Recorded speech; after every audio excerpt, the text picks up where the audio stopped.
Hey guys, this is Game with Grandma.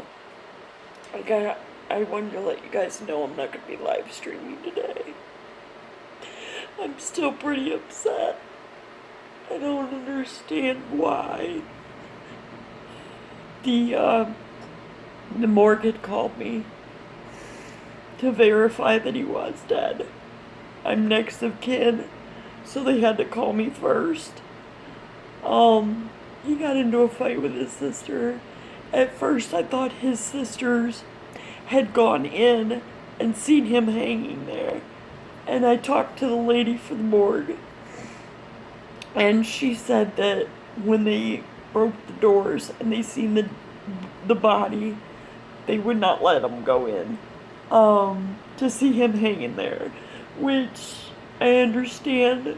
I'm hoping and praying that his sister that got into the fight, I pray that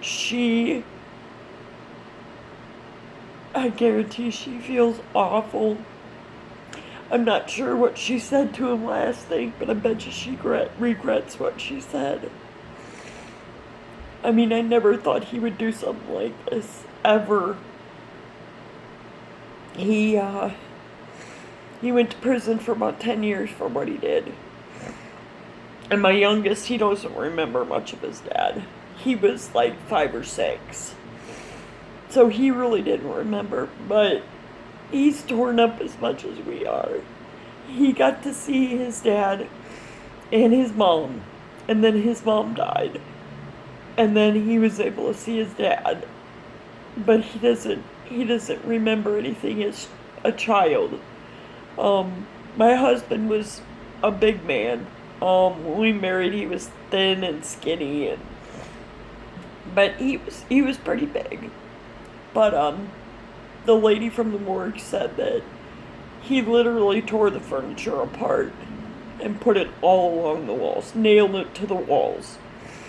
And then for the window, he nailed stuff around the base of the window, and then he covered it up with towel paper. And he taped all the windows, barricaded the door. That's why they thought maybe there was bombs in there, because of what the window looked like. And then I found out that his sisters didn't even go in the house. And when they called, they had to call my daughter because they couldn't get a hold of me. So then she called me and told me, and at first I thought she was going to tell me my sister and my grandbaby were in a car crash and that she was hurt. I wasn't expecting her to say my husband had died. To all that are thinking of suicide, know that Jesus loves everyone, and God doesn't want to see you die. Neither does anybody else. You know, at the time, it seems like it's the right choice, but it's not. My son had told me last year he wanted to commit suicide, but he couldn't talk to me because he thought I would call 911 and they'd come take him. If you can't talk to your family members on how you're feeling, if you don't have the love and the support, you need to say, hey mom, hey dad, or hey grandma, grandpa, or anyone that you know loves you very much. You need to tell them, okay, I don't want you to call the police. I'm not planning anything, but I need your help with these emotions because I can't control how I feel. But suicide, guys, it will tear up your family. Even if you say, oh, no one loves me anyways, that's a lie. Because you're so important to your family. You don't ever want to do this to your family, ever. And when I was talking to my son, he said if it wasn't for my friends, I probably would have. And I said, I wish you could have come to me. I wish you could have said, Mom, I don't have it planned out. I'm just having a hard time, and I need you to help me deal with it. And there's a lot of times I don't listen. And I don't mean to. A lot of times my kids will say something and I go, uh-huh, and I'm not paying attention. I can't even play certain games because my daughter and my son wanted me to play Dead by Daylight. And I looked at the hooks, and for some reason I couldn't. I had to get off. I couldn't do it. Because I imagined my husband on one of those hooks. And then no one came and saved him. No one ever came to save him. So, I won't be recording this week. I'm so sorry, guys. One minute I'm mad and angry. Next minute I just can't do it. I really just, I don't understand. I mean, I knew he wouldn't be able to go to his sister's, because if he said something to him, they would have called the cops and he would have went to a mental hospital. Me and my son said he would have been better in prison because then he wouldn't have been able to do it. I know that's a horrible thing to say.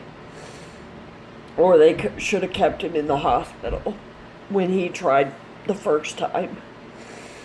You know, and his sisters knew he tried to commit suicide. Why would they put more pressure on him? They were fighting for the house. They literally were paying the bills. And he couldn't get a job because of what he did. When you have a felony, it's really hard to get a job. But, I thought I'd let you guys know that I won't be doing it this week. I should be okay by Tuesday. I'm still waiting to hear when the funeral is. And if we're going to have any kind of money to go to his funeral. Because I don't know. So, I thought I'd give you guys an update. I'm still asking why.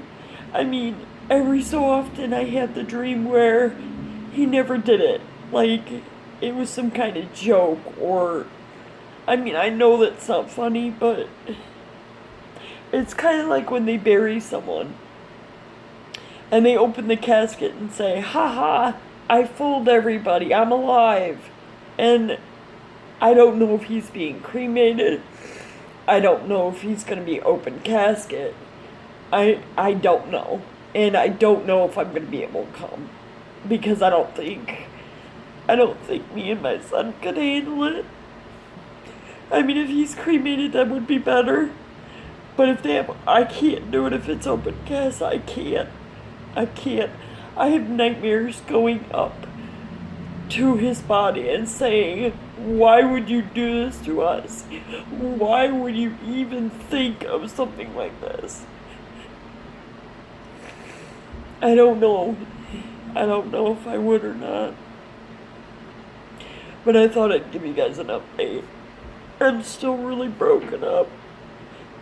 There's been days where I don't cry at all. I just kind of stick my head in something to distract me.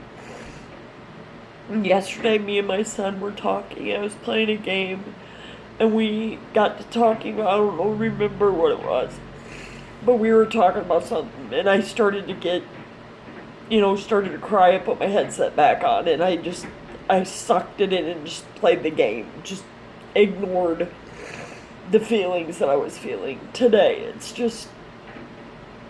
it's nothing but crying and being upset.